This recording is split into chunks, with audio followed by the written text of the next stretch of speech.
Hello my dear students, कैसे हैं आप? आई होप कि आप एकदम फिट एंड फाइन होंगे। तो बच्चों, आज मैं आपके लिए लेकर आया हूं मूविंग चार्जेस एंड मैग्नेटिज्म का लेक्चर नंबर 14। और आज का लेक्चर बड़ा ही सिंपल और मजेदार है। और आज के लेक्चर का जो टॉपिक है वो है हमारा magnetic force between two long current carrying parallel wires. ठीक है, ये तो जो ऑफिशियल आपका जो नेम है टॉपिक का वो है। और मैंने जो इस टॉपिक का नाम सोच रखा है वो है marriage of field concept and force concept. तो अब तक हम दो कॉन्सेप्ट पढ़ रहे थे बच्चों। कि फर्स्ट पार्ट में हमने पढ़ा था फील्ड कॉन्सेप्ट। फील्ड कॉन्सेप्ट बोले तो कि कोई भी करंट कैरिंग कंडक्टर होगा, उसके अराउंड अपना एक मैग्नेटिक फील्ड होता है, Biot-Savart law, ampere सर्क्यूटल law. Clear? तो फील्ड कॉन्सेप्ट कहती है कि कोई भी करंट कैरिंग कंडक्टर है उसके अराउंड अपना एक मैग्नेटिक फील्ड होता है। उसके बाद बच्चों फिर हमने पढ़ी थी फोर्स कॉन्सेप्ट। फोर्स कॉन्सेप्ट कहती है कि अगर कोई मूविंग चार्ज या कोई current carrying conductor magnetic field में रखा हुआ है, ठीक है, अगर कोई current carrying conductor magnetic field में है तो मैग्नेटिक फील्ड उस पर एक फोर्स लगाता है जिसको हम बोलते हैं मैग्नेटिक फोर्स। तो these are two main concepts of magnetism, force concept and field concept. तो marriage of field and force concept means आज हम इन दोनों कॉन्सेप्ट्स की शादी कराएंगे। ठीक है, वो उसके माला डाल देगी, वो उसके माला डाल देगी। ठीक है ना? मींस कहने का मेरा ये मतलब है कि आज का जो ये टॉपिक है, इस टॉपिक में हम दोनों कॉन्सेप्ट्स का मिक्सअप पढ़ेंगे। मतलब इस टॉपिक में दोनों कॉन्सेप्ट यूज होती हैं, फील्ड कॉन्सेप्ट का भी यूज होगा और फोर्स कॉन्सेप्ट का भी यूज होगा। क्लियर है बच्चों? तो बढ़ते हैं बच्चों आगे। तो टॉपिक हमारा क्लियर है कि ये दो long parallel current carrying wires हैं। हमें ये पता करना है कि इन दोनों के बीच ये दोनों एक दूसरे पर फोर्स लगाएंगे। फोर्स लगाएंगे, क्यों लगाएंगे, फिर कितना लगाएंगे, ये हमें क्लियर करना है। ठीक है बच्चों, तो आगे बढ़ते हैं। We know only two things, we know only two things, field concept and force concept. Simply तो बच्चों फील्ड कॉन्सेप्ट, पहले हम इस वाले सिस्टम के लिए, ये दो वायर हैं, मैंने दो अलग अलग बनाए, आप समझ जाएंगे मैंने ये दो अलग अलग जगह, मतलब सिचुएशन एक ही है, डेरिवेशन एक ही है। ठीक है, तो पहले मैं इसके साथ डील करता हूं। तो एक्चुअल में क्या है, ये दो वायर हैं एक्स एंड वाई। तो अगर बच्चों में पहले फील्ड कॉन्सेप्ट के बारे में सोचूं तो फील्ड कॉन्सेप्ट कहती है कि ये जो वायर एक्स है इसमें करंट बह रही है आपकी I1। कितनी करंट फ्लो हो रही है इसमें? I1। तो ये हो गया current carrying wire, current carrying conductor. और current carrying conductor field concept कहती है कि इसके अराउंड अपना एक मैग्नेटिक फील्ड होगा। होगा नहीं होगा? तो सबसे पहले यहां पर लिखेंगे एज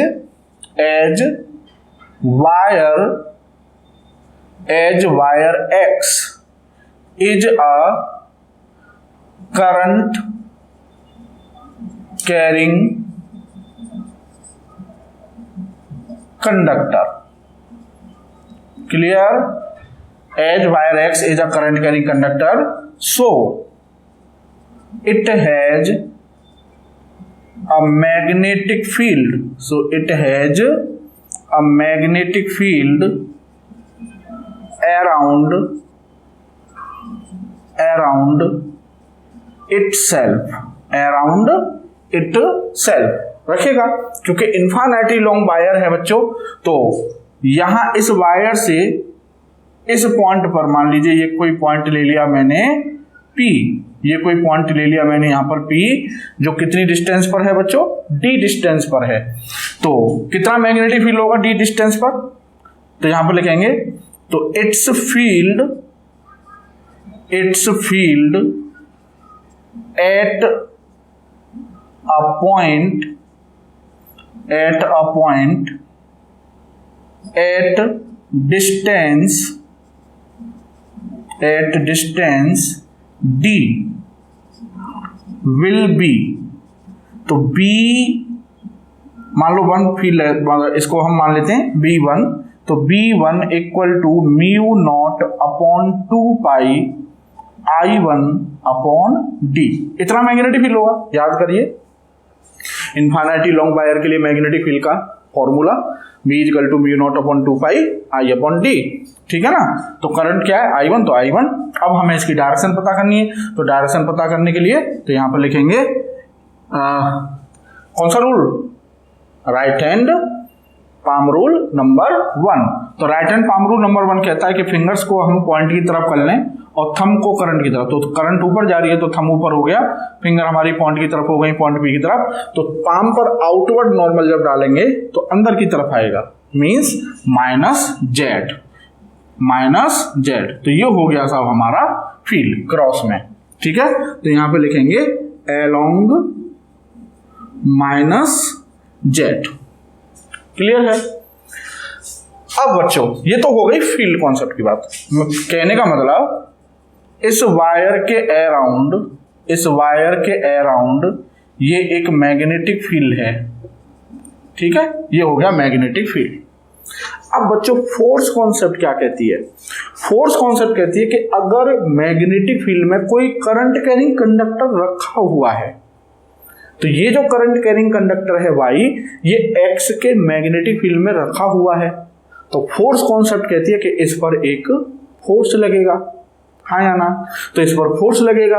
ठीक है, अब वो फोर्स कितना लगेगा हमको ये पता करना है। तो यहां पर लिखेंगे as wire y is placed in the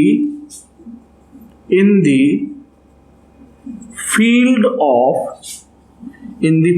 of wire x, so it experiences a magnetic force। और वो मैग्नेटिक फोर्स कितना होगा? Fy का मतलब y पर फोर्स लग रहा है। ठीक है, तो Fy I कौन सी जो y में फ्लो कर रही है, कितनी फ्लो कर रही है y में करंट? I2 ऊपर की तरफ। ठीक है ना, तो I2 IBL sin theta formula होता है बच्चों।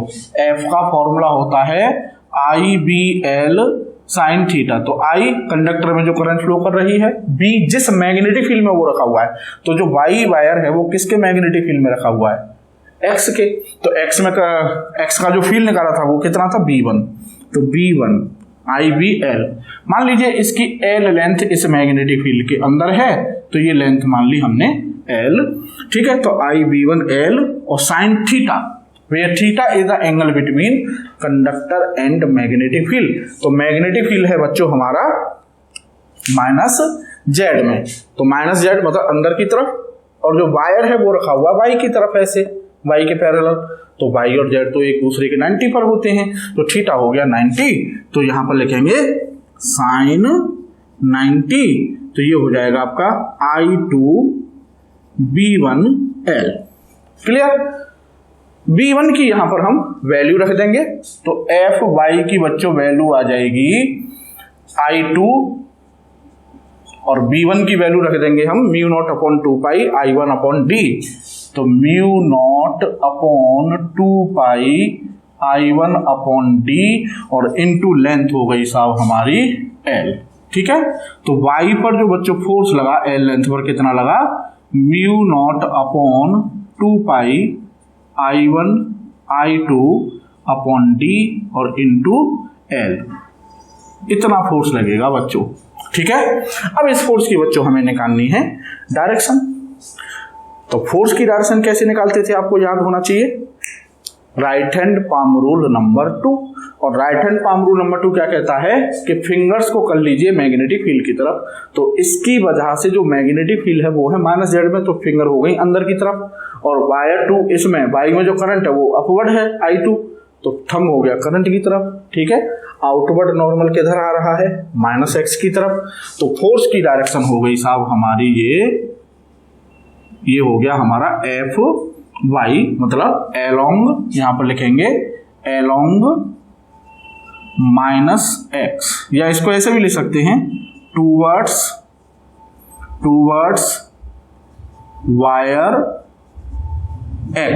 वायर x की तरफ लगेगा ये फोर्स। ठीक है ना? तो बच्चों कुछ नहीं था, हमने क्या किया, पहले फील्ड कॉन्सेप्ट को अप्लाई किया कि भाई अगर करंट है तो उसके अराउंड मैग्नेटिक फील्ड होगा। फिर उस मैग्नेटिक फील्ड में एक दूसरा करंट कैरिंग कंडक्टर रखा था, तो हमने सिंपली फोर्स कॉन्सेप्ट को लगा दिया कि भाई अगर कोई current carrying conductor magnetic field में रखा है तो उस पर फोर्स लगेगा।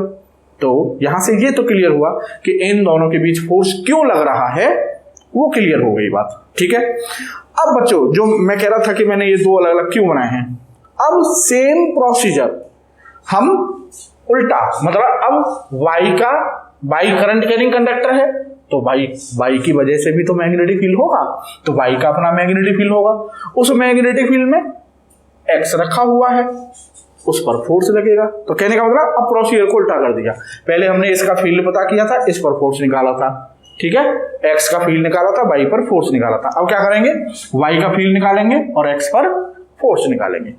आई होप आप समझ रहे होंगे, ठीक है ना। तो अब जो मैंने वो प्रोसीजर पूरा लिखा है, बस जहां एक्स है वहां वाई करना, जहां वाई है वहां एक्स करना है। जैसे as wire X is a current carrying conductor, तो वहां आप यहां क्या लिखेंगे, as wire Y is a current carrying conductor. ठीक है, तो यहां पर मैं अब शॉर्ट में लिख रहा हूं क्योंकि आप वो पूरा लिख सकते हैं, आप समझ गए होंगे कैसे। तो यहां पर मुझे क्या लिखना है, magnetic field due to wire Y, ठीक है, एट ए डिस्टेंस d, ठीक है, तो वो हो जाएगा आपका B2, क्लियर, B2 हो जाएगा आपका क्या, म्यू नॉट अपॉन 2 पाई और I2 upon D, clear. Direction निकालनी है इस मैग्नेटिक फील्ड की, तो यहां पर पॉइंट है अब x पर कहीं यहां, ठीक है ना, और फिंगर हो गई सब पॉइंट की तरफ, right hand palm rule number 1 से, ठीक है, थंब हो गया करंट की तरफ अपवर्ड डायरेक्शन में। आउटवर्ड नॉर्मल किधर आएगा, बोर्ड के बाहर कौन सी डायरेक्शन होती है, प्लस जेड, ठीक है ना। तो ये हो गया प्लस जेड मतलब डॉट, तो कैसी डायरेक्शन होगी, डॉट, ठीक है, याद आया, यहां पर होगा ये आपका डॉट फील्ड इसकी वजह से, ठीक है। तो यहां पर लिख देंगे along plus Z, clear.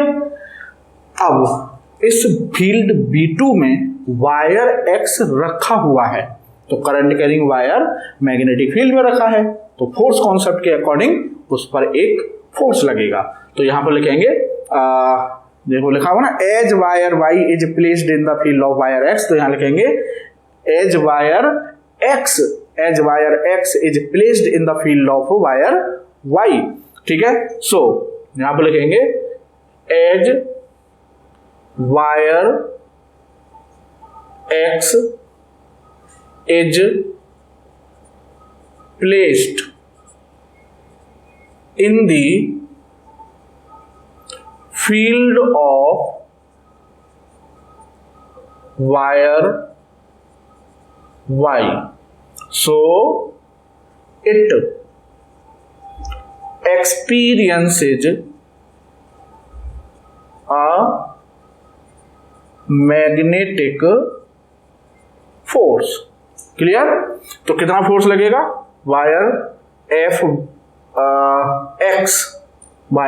X पर फोर्स लगेगा Fx, तो I कितनी करंट है वायर एक्स में, I1, समझ रहे हैं आप। कौन से मैग्नेटिक फील्ड में रखा है, वायर वाई का, ठीक है, तो कितना फील्ड है वो B2, तो B2 IB2, और मान लीजिए इसकी L लेंथ फील्ड के अंदर है, ये लेंथ हो गई साहब L, ठीक है, तो IB2L, और थीटा देखिए वायर रखा है वाई के पैरेलल और मैग्नेटिक फील्ड है जेड में, प्लस जेड में, और जेड और वाई के बीच एंगल 90 डिग्री होता है, तो एंगल हो गया साहब साइन 90 की वैल्यू 1, तो Fx हो गया साहब I1, B2 की वैल्यू रख देंगे तो mu naught upon 2 pi I2 upon D, और इनटू में L साइन 90 की वैल्यू 1, तो Fx इज इक्वल टू हो जाएगा mu naught upon 2 pi I1 I2 upon D, और इनटू में आपका L, इतना फोर्स लगेगा साहब। अब इस फोर्स की हमको डायरेक्शन पता करनी है कि भाई ये फोर्स किधर लगेगा, है ना। तो देखो इस पर हमें फोर्स की डायरेक्शन पता करनी है, तो right hand palm rule number 1, तो फिंगर हो गई साहब मैग्नेटिक फील्ड की तरफ प्लस जेड, ठीक है, करंट ऊपर की तरफ है, ये करंट की डायरेक्शन हो गई साहब थंब, तो outward normal on the palm, तो outward normal on the palm इधर आ रहा है, मींस प्लस एक्स, क्लियर। तो इस पर एक्स पर जो फोर्स लगेगा वाई की वजह से वो लगेगा इधर, ठीक है, तो ये हो गया Fx, क्लियर। तो इसको हम क्या बोलेंगे, along प्लस x या towards the wire y, ठीक है, कुछ भी कह दीजिए। तो कहने का मतलब आप ध्यान से देखिएगा आप चीज को, यही डेरिवेशन है इसका, है ना। अब देखो चीजें जो निकल के आएंगी, कुछ खास पॉइंट जो आपको समझने हैं। जैसे अगर आप देखें इन दोनों को अगर हम कंबाइन करें तो देखिए x y को अपनी तरफ खींच रहा है, x y को अपनी तरफ खींच रहा है और y x को अपनी तरफ खींच रहा है। समझ रहे हैं आप? कहने का मतलब दोनों एक दूसरे को अट्रैक्ट कर रहे हैं, दोनों एक दूसरे को अट्रैक्ट कर रहे हैं, पहली बात, ठीक है। और दोनों का जो फोर्स आ रहा है एक दूसरे पर, मतलब x का y पर और y का x पर, तो देखिए Fy कितना है, μ0/2 I1 I2 d into L, और Fx का भी कितना है, μ0/2 I1 I2 d into L। कहने का मतलब दोनों एक दूसरे पर इक्वल एंड अपोजिट फोर्स लगा रहे हैं, नहीं, दोनों एक दूसरे पर इक्वल एंड अपोजिट फोर्स लगा रहे हैं। x y पर जितना फोर्स लगा रहा है y x पर उतना ही, लेकिन अपोजिट डायरेक्शन में, ठीक है। एक प्लस x डायरेक्शन में फोर्स लगा रहा है तो दूसरा माइनस x में लगा रहा है, और दोनों एक दूसरे के बराबर फोर्स लगा रहे हैं। It means magnetic force between two parallel current carrying wires follow the Newton's third law. बात समझ में आई होगी, ठीक है। तो यहां पर लिखेंगे कि magnetic force between two parallel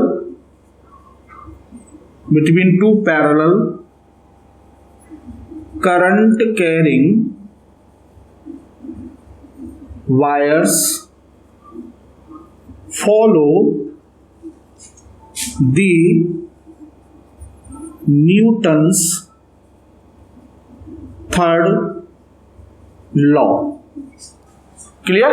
कहने का मतलब इक्वल एंड अपोजिट फोर्स लगाएंगे तो Fx is equal to Fy is equal to F, और वो फोर्स हो जाएगा आपका μ0/2 I1 I2 d, और इनटू में आपका हो गया L। तो कहने का मतलब फॉर्मूला आ गया। अगर आपसे कोई पूछता है कि दो पैरेलल करंट कैरिंग वायर्स के बीच लगने वाले फोर्स का, मैग्नेटिक फोर्स का क्या फॉर्मूला है, तो आप कहेंगे F equal to μ0/2 I1 I2 d into L। L क्या है भाई? लॉन्ग वायर है, तो हमने उस लॉन्ग वायर का मतलब इन्फिनिटी लॉन्ग, तो हमें उसकी लेंथ थोड़ी पता है। ये लेंथ L वो है जितनी लेंथ वायर की मैग्नेटिक फील्ड के अंदर आ रही है। आर यू गेटिंग और not? I hope you got it, ठीक है। तो आई थिंक कि ये जो डेरिवेशन है कोई बहुत बड़ा डेरिवेशन नहीं है, कोई बहुत ज्यादा क्रिटिकल डेरिवेशन नहीं है, बहुत सिंपल सी कॉन्सेप्ट है बच्चों। अगर स्ट्रेटेजी से चलते हैं हम तो बहुत सिंपल है कि we have two concept, field concept and force concept. पहले हमने फील्ड कॉन्सेप्ट लगाया, फिर फोर्स कॉन्सेप्ट, फिर हमने फील्ड कॉन्सेप्ट लगाया, फिर फोर्स कॉन्सेप्ट। सिंपली हमने फॉर्मूला ड्राइव कर लिया, ठीक है। तो ये था बच्चों magnetic force between two long current carrying parallel wires के बीच लगने वाले फोर्स का फॉर्मूला। तो अभी आप इसको कर लीजिए, ठीक है, आप इसको लिख लीजिए और आप स्क्रीनशॉट ले सकते हैं इसका, ठीक है ना। तो मैं इसको अब रफ कर रहा हूं, तो मैं इसको रफ कर देता हूं अब, ठीक है ना। अब साहब अगर आपको इस डेरिवेशन में कहीं भी कोई भी पॉइंट अगर क्लियर नहीं होता है तो आप मेरे को कमेंट में अपना क्वेश्चन भेज सकते हैं और मैं आपका जरूर जवाब दूंगा अगर आप पूछते हैं तो, ठीक है ना। अब देखिए, तो ये बात बहुत इंपॉर्टेंट है बच्चों, ठीक है, कि जो मैग्नेटिक फोर्स होता है दो करंट कैरिंग वायर्स के बीच वो न्यूटन्स थर्ड लॉ को फॉलो करेगा। अब बच्चों यहां पर एक खास बात और देखिए, दो पैरेलल करंट कैरिंग वायर एक दूसरे को अट्रैक्ट भी कर सकते हैं, जैसे इस सिचुएशन में अट्रैक्ट कर रहे थे, है ना, और रिपेल भी कर सकते हैं। तो अब कब अट्रैक्ट करेंगे, कब रिपेल करेंगे, बहुत सिंपल बात है, ठीक है। देखिए कैसे सिचुएशन ये हो सकती है कि ये दो पैरेलल करंट कैरिंग वायर्स हैं, ठीक है, और हो सकता है कि दोनों में जो करंट है वो सेम डायरेक्शन में फ्लो हो रही है, I1 और I2 दोनों सेम डायरेक्शन में फ्लो हो रही हैं, आइदर अपवर्ड और डाउनवर्ड, ठीक है ना। दूसरी सिचुएशन बच्चों ये हो सकती है कि दो पैरेलल करंट कैरिंग वायर हैं और दोनों में जो करंट है वो अपोजिट डायरेक्शन में फ्लो हो रही है, मतलब एक में अपवर्ड है तो दूसरे में डाउनवर्ड है, ठीक है बच्चों। आप एक बहुत सिंपल ट्रिक देता हूं मैं आपको, आप कभी नहीं भूलेंगे, आप कभी नहीं मतलब कंफ्यूज होंगे कि यार कब अट्रैक्ट करते हैं या कब रिपेल करते हैं। तो बहुत सिंपल सी ट्रिक है। आप चार्ज का केस सबको रटा हुआ होता है, सिमिलर चार्ज एक दूसरे को रिपेल करते हैं और अपोजिट चार्ज एक दूसरे को अट्रैक्ट करते हैं। तो बहुत सिंपल केस है, उल्टा कर दीजिए चार्ज का। सिमिलर चार्ज रिपेल कर रहे हैं मतलब सिमिलर करंट अट्रैक्ट करेंगे, अपोजिट चार्ज अट्रैक्ट करते हैं, अपोजिट करंट रिपेल करेंगी, चार्ज का उल्टा।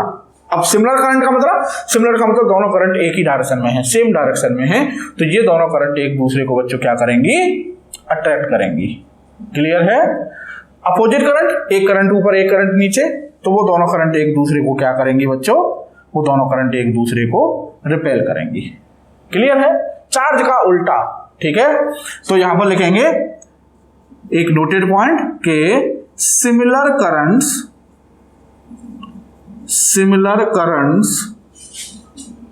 Attract each other, similar current attract each other and opposite currents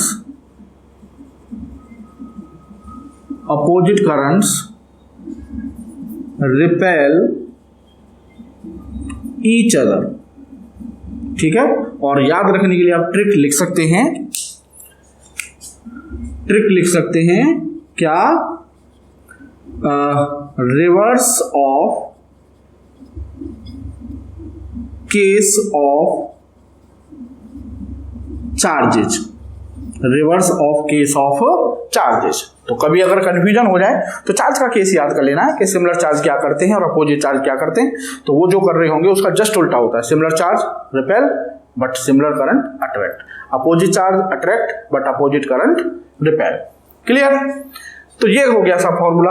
अब बच्चों ये आपने कर लिया होगा, ठीक है, इसको मैं रफ कर देता हूं फटाफट। अब देखिए साहब, तो ये फॉर्मूला आ गया बच्चों, ये फॉर्मूला आया एल लेंथ पर, वायर की एल लेंथ पर, ठीक है। अब कई बार क्या होता है बच्चों, वो आपसे यूनिट लेंथ की बात करेगा कि यूनिट लेंथ पर कितना फोर्स लग रहा है, वायर की यूनिट लेंथ पर कितना फोर्स लग रहा है। तो ये तो हमने एल लेंथ पर फोर्स निकाला है, μ0/2π I1I2/d × L, ठीक है। तो यूनिट लेंथ का मतलब ये है कि उस पूरे फॉर्मूले को हमें लेंथ से डिवाइड कर देना है, या यूं कहिए कि ये जो लेंथ है इसको इधर ले आना है एफ के नीचे। तो force acting on unit length of the wires, तो क्या हो जाएगा, small f equal to F/L, जो फोर्स लग रहा था L लेंथ पर F/L, ये जो L है इसको F के नीचे ले आएंगे तो ये हो जाएगा आपका सिंपली μ0/2π I1I2 और अपॉन में आपका D। लो जी, ये हो जाएगा आपका यूनिट लेंथ पर लगने वाला फोर्स। क्लियर है। अब बच्चों यहां से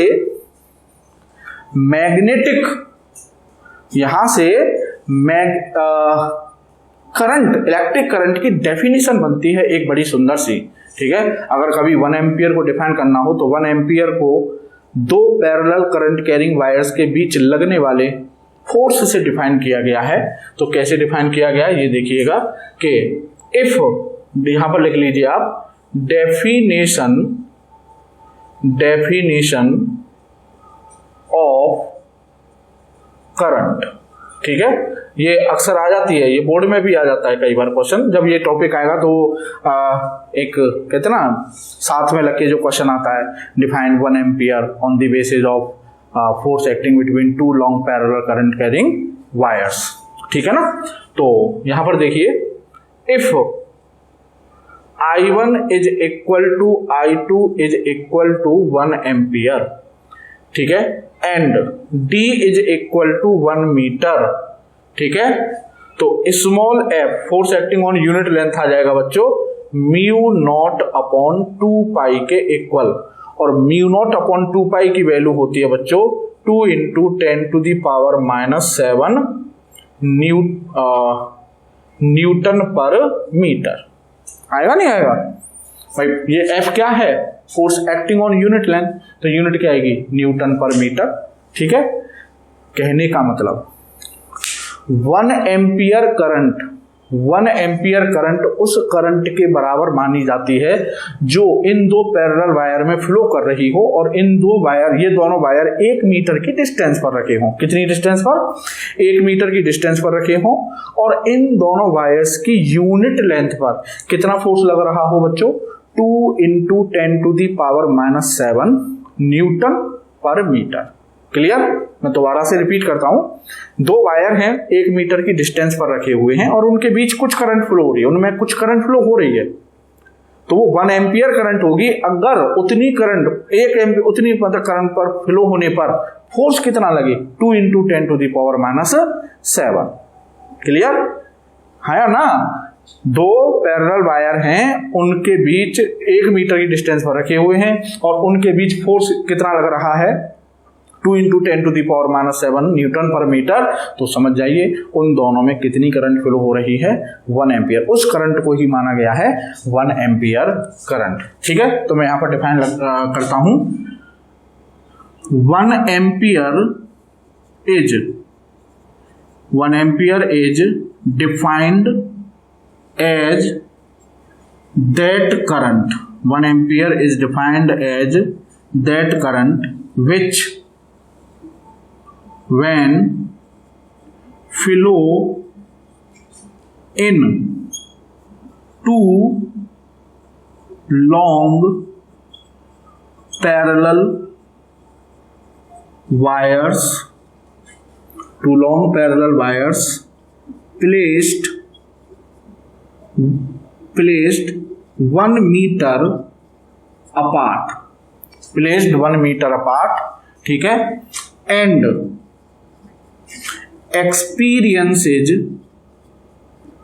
experiences a force of 2 into 10⁻⁷ Newton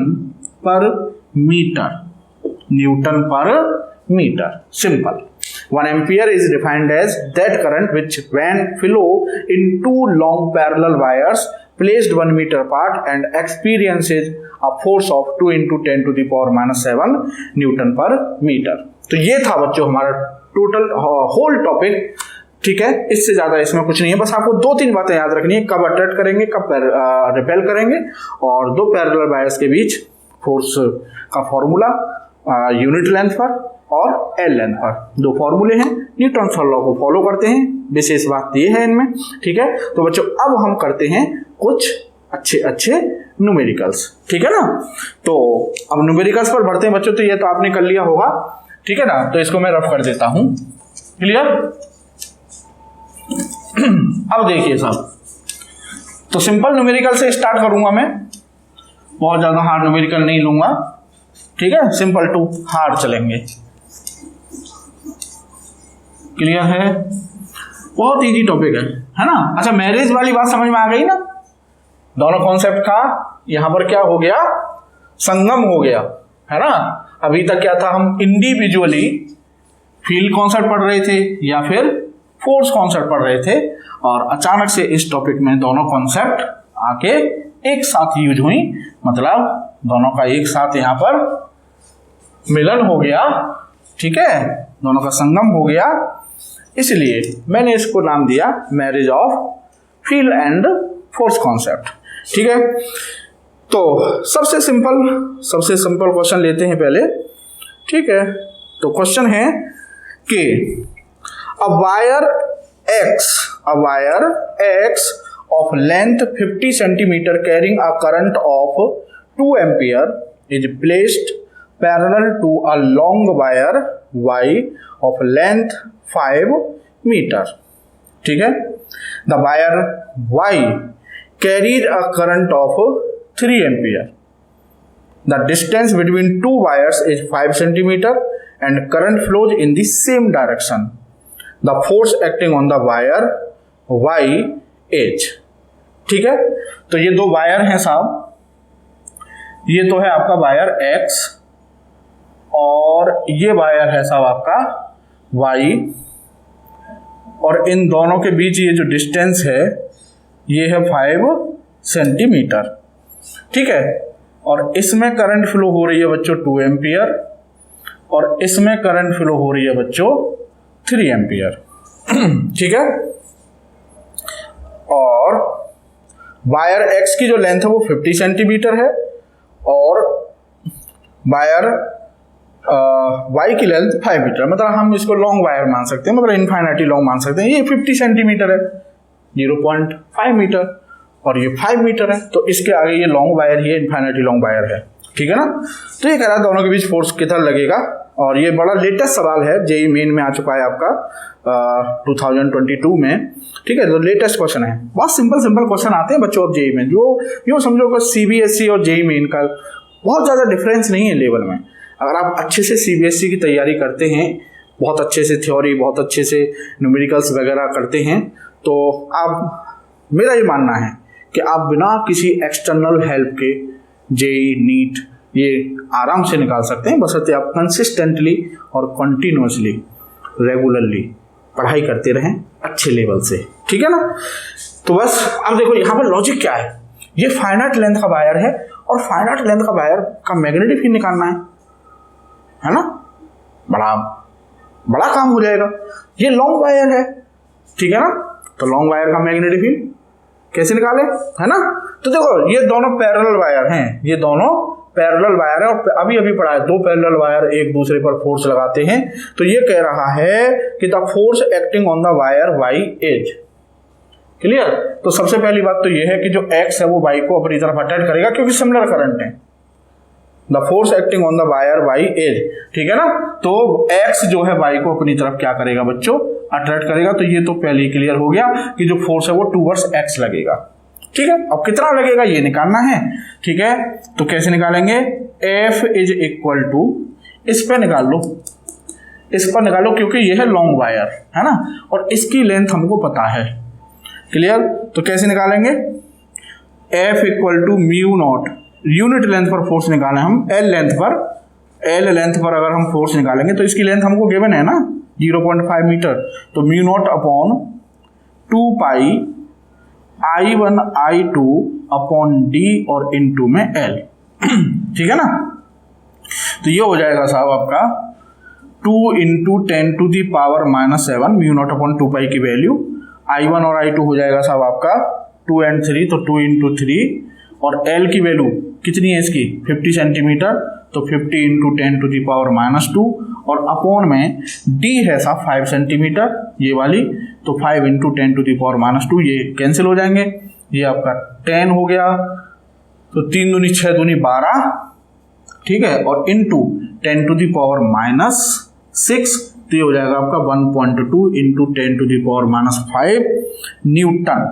ठीक है, क्योंकि आंसर आपके न्यूटन में है। अगर आप सोच रहे होंगे कि सर आपको ये कैसे पता चला कि यूनिट लेंथ पर निकालना है या एल लेंथ पर निकालना है, तो वैसे भी आंसर आपको न्यूटन में दे रखे हैं। अगर यूनिट लेंथ पर फोर्स निकाला होता तो वो न्यूटन पर मीटर यूनिट होती, तो इतना फोर्स लगेगा बच्चों, और किधर लगेगा, अलोंग वायर एक्स। ठीक है, हो गया सवाल, तो डायरेक्ट फॉर्मूला बेस्ड सवाल था, ठीक है ना, और जेईई मेन में आया 2022 में। ठीक है बच्चों, अब एक दूसरा सवाल लेते हैं बच्चों, पहले इजी सा ही सवाल लेता हूं मैं। दूसरा जो सवाल है बच्चों ये है हमारा, बड़ा ही सिंपल सवाल है, ये आपने कर लिया होगा। ठीक है, इसको मैं रफ करता हूं अब। तो दूसरा जो क्वेश्चन है वो ये है कि a rigid square loop of side a, square loop है side a, and carrying current I2, current carrying I2 is lying on a horizontal surface near a long wire carrying current I1 in the same plane as shown in figure. The net force on the loop due to the wire will be. तो ये आपका एक long wire है, ये है एक long wire, ठीक है ना, और यहां पर ये साहब एक स्क्वायर लूप रखी हुई है, ये हो गई साहब स्क्वायर लूप, और स्क्वायर लूप की जो साइड है वो है ए। साइड कितनी है स्क्वायर लूप की? ए। ये साइड हो गई ए, और स्क्वायर लूप में जो करंट फ्लो हो रही है वो इस तरह से फ्लो हो रही है I2 I2 I2 I2 मतलब एंटी क्लॉकवाइज। ठीक है, वायर से लूप की जो ये डिस्टेंस है ये हमें गिवन है, ये डिस्टेंस है ए।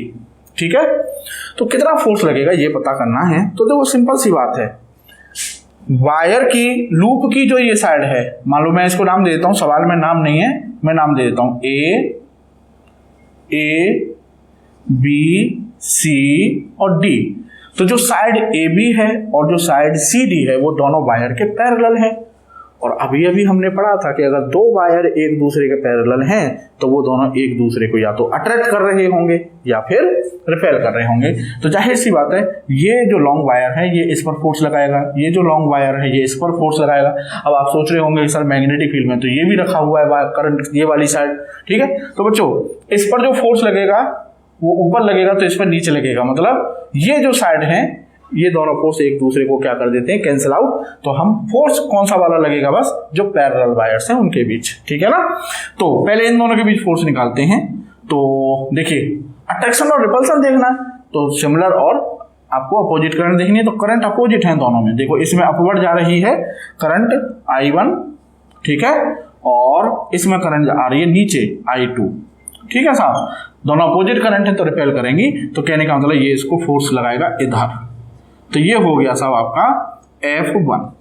ठीक है, अब F1 कितना होगा ये निकाल लेते हैं। तो F1 equal to mu not upon 2 pi, F1 equal to mu not upon 2 pi, और I1 I2 और डिस्टेंस हो गई साहब दोनों के बीच A, तो A। क्लियर। अब साहब उसके बाद अब इसके बीच और CD के बीच निकालते हैं। तो देखो लॉन्ग वायर में और CD में दोनों में सेम डायरेक्शन में करंट फ्लो हो रही है और सिमिलर करंट है तो वो अट्रैक्ट करेंगी। तो ये फोर्स लगाएगा साहब इधर। ठीक है, F2। क्लियर हो गया ना। अब साहब तो F2 निकाल लीजिए। तो F2 हो जाएगा आपका mu not upon 2 pi I1 I2, और दोनों की भी डिस्टेंस हो जाएगी, देखो यहां से यहां तक A, फिर ये भी साइड A है तो A प्लस A मतलब 2A, तो ये हो जाएगा आपका 2A। क्लियर। अब देखो ये तो दोनों में सेम है चीज, ये तो दोनों में चीज सेम है। यहाँ A है, ये 2A है, 2A बड़ा होगा मतलब इसका डिनोमिनेटर बड़ा है, तो हम कह सकते हैं कि F1 is greater than F2। जो फोर्स F1 है वो सीधी सी बात है, जो साइड AB है वो वायर के पास है और जो साइड CD है वो दूर है, तो डिस्टेंस ज्यादा होगी तो फोर्स कम हो जाएगा ना उस पर। तो कौन सा वाला फोर्स ज्यादा होगा, F1 वाला। तो नेट फोर्स किधर लगेगा, इधर। भाई जो बड़ा है उसी की तरफ तो होता है नेट। ठीक है, तो F नेट हो जाएगा साहब हमारा F1 माइनस F2। तो ये हो जाएगा म्यू नॉट अपॉन 2 पाई, और I1 I2 कॉमन ले लिया ये हमने, तो ये आ जाएगा साहब 1 upon A minus 1 upon 2A। ठीक है, तो ये हो जाएगा mu naught upon 2 pi I1 I2 और A अपॉन 2A स्क्वायर, तो A से कैंसिल हो जाएगा, तो mu naught upon 2 pi I1 I2 upon 2A। ठीक है साहब, तो इतना फोर्स लगेगा mu not I1 I2 upon 4 पाई। ठीक है, 4 पाई या mu not I1 I2, mu not I1 I2 upon 2 pi है ना, mu not I1 I2 upon 3 pi, mu not I1 I2 upon 4 pi. Clear है। तो ये हो गया साहब आपका mu not upon I1 I2 upon 4 pi A, 4 pi A, ये आंसर होगा इसका। ठीक है ना। ठीक है, इसमें ऑप्शन ये डी जो है ये गलत दिया हुआ है, इसमें ये 4 पाई के साथ A भी होना चाहिए। भाई A कहाँ गया फिर।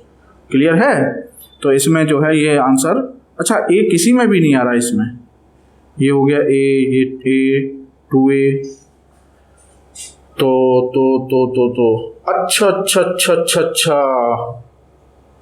एल लेंथ पर फोर्स निकालेंगे तो ये हो जाएगा आपका इनटू ए, तो ए से ए कैंसिल आउट हो जाएगा, यहाँ पर ए लेंगे तो ए से ए कैंसिल हो जाएगा, ठीक है।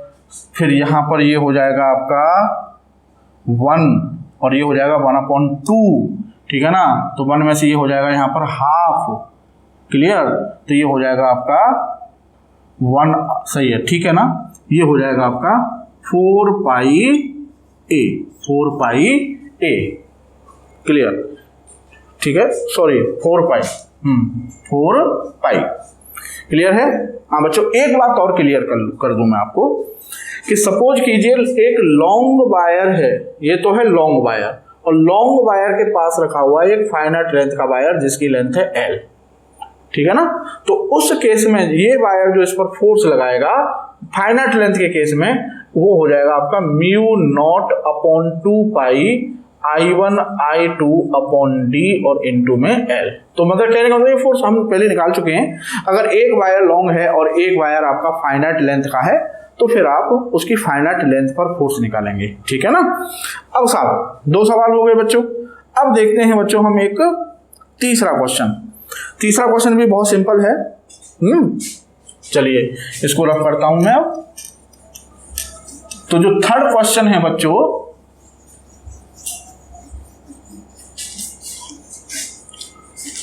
ये है हमारा कि a long horizontal wire P carries a current of 50 ampere, it is rigidly fixed, ठीक है, रिजिडली फिक्स्ड। ये एक वायर है P, ठीक है, ये वायर है P और ये रिजिडली फिक्स्ड है और इसमें करंट है साहब 50 एम्पियर। मान लीजिए ये करंट की डायरेक्शन है suppose. Another fine wire Q is placed directly above and parallel to P। एक और वायर है जो इसके ऊपर रखा हुआ है और पैरेलल है इसके, ये वायर हो गया साहब हमारा Q, ठीक है। The weight of the wire Q is 0.075 Newton पर मीटर। इस वायर ऊपर वाले वायर का जो वेट है W वो है 0.075 न्यूटन पर मीटर, ठीक है। And it carries a current of 25 ampere. इसमें करंट है कितनी, 25 ampere. Find the position of the wire Q, find the position of the wire Q from the wire P so that Q remains suspended due to the magnetic repulsion. Also indicate the direction of current in Q with respect to P. Clear. मतलब अगर हमने इसमें current ये मान लिए तो देखिए पहले सोचिए, अगर इसमें करंट नहीं होती और कोई भी वायर लो, आप उस वायर को अगर ऐसे हवा में ऐसे रख दो तो वो नीचे गिर जाएगा ड्यू टू वेट। तो कहने का मतलब अगर ये करंट ना हो इनमें तो इस वेट की वजह से ऊपर वाला वायर नीचे गिर जाएगा। वो कह रहा है कि आप चाहते हो कि ये वायर सस्पेंडेड मतलब यूं ही लटका रहे, तो उसके लिए आपको इस वेट के अगेंस्ट एक फोर्स लगाना पड़ेगा F उतना ही, तभी तो इक्विलिब्रियम में रहेगा, ठीक है। तो अगर ये करंट कैरिंग वायर है तो वो कह रहा है इसमें कितनी और किधर करंट, मतलब वो दे रखी है 25 एम्पियर, तो 25 एम्पियर करंट किधर फ्लो करवाई जाए जिससे कि रिपल्सन लगे। तो करंट रिपल्सन के लिए दोनों करंट अपोजिट होनी चाहिए। तो इसमें करंट अगर प्लस एक्स में जा रही है तो इसमें करंट 25 एम्पियर की इधर जाएगी इसके अपोजिट, तभी तो रिपल्सन लगेगा बस। तो वो कह रहा है कि ये जो सेपरेशन है D ये कितना हो उसके लिए, ठीक है। तो D की बात चल रही है तो F और W दोनों बराबर होने चाहिए इन इक्विलिब्रियम। तो F equal to W in equilibrium, या यूं कहिए फॉर इक्विलिब्रियम, ठीक है ना।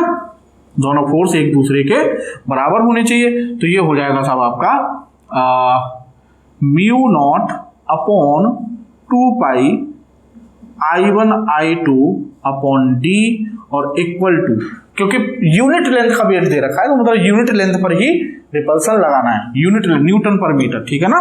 तो यूनिट लेंथ पर ही हमें रिपल्सन लगाना है, तो इसलिए यूनिट लेंथ का फॉर्मूला लिया और इक्वल टू W ये हो गया साहब। हमें चाहिए D, तो D की वैल्यू हो जाएगी μ0/2π I1 I2 और अपॉन में यहां हो जाएगा W, ठीक है भाई। बस D को इधर लेके W को इधर ले आए, बस वैल्यू रख दीजिए। तो μ0/2π की वैल्यू रखेंगे तो 2 × 10⁻⁻⁷, ठीक है। और इनटू I1 I2 की वैल्यू रखेंगे तो 50 × 25 50 इंटू 25 और अपॉन में आपका हो जाएगा W, तो 0.075। ठीक है, यहाँ से पॉइंट हटा देंगे तो इंटू कर देंगे यहाँ पर हम 1000, तो ये हो गया 75, 25 थी 75। ठीक है ना, तो ये हो जाएगा सब हमारा 50 दूनी 100। ठीक है, तो एक ये हो जाएगा आपका 1/3 100, और ये हो गया 100 का मतलब 10 to the power 2, 10 to the power 5, तो 10 टू दी पावर -2। ठीक है ना, तो ये हो जाएगा 0.33 इंटू 10 टू दी पावर -2, तो 3.3 into 10 to the power minus, ये बढ़ेगा तो वो घटेगा, ये बढ़ेगा तो 10 टू दी पावर -3 मीटर। इतनी डिस्टेंस पर ये दोनों वायर एक दूसरे से रखे होने चाहिए। ठीक है, अब साहब ठीक है, तो ये क्वेश्चन बहुत इजी था।